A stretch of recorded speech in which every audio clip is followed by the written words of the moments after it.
Presented by Bhavna Recording Studio, Nanaur Chowk.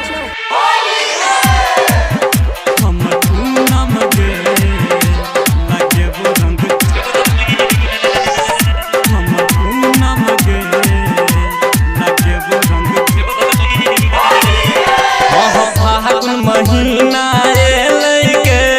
मिलेला तोरा सुना फागुन महीना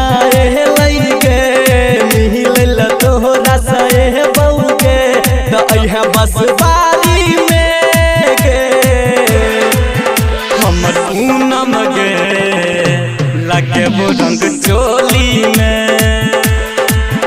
सुन पूनम गे लगे वो रंग चोली में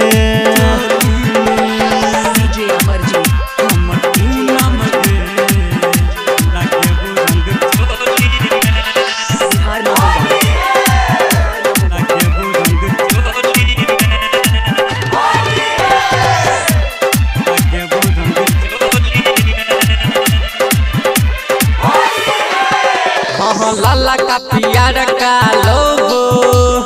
गोर गाल के रंग देबो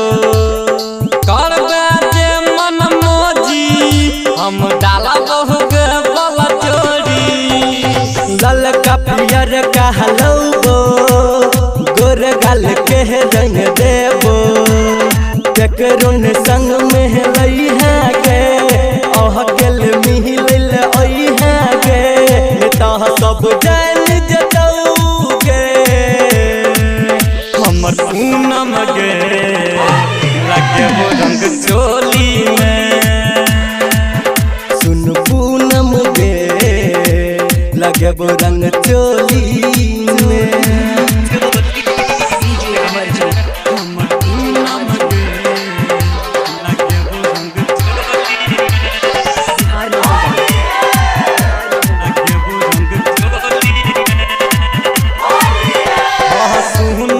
हमर पूनमिया कह छो दुलार बरसमिया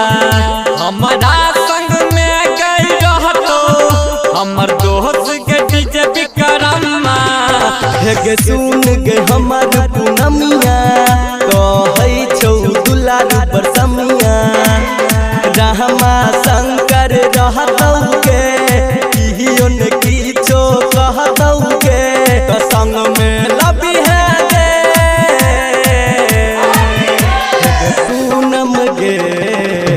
तू हमारा रनिया के सुन पूनमिया गे लगे वो रंग चोली में Presented by Bhavna Recording Studio, Nanaur Chowk.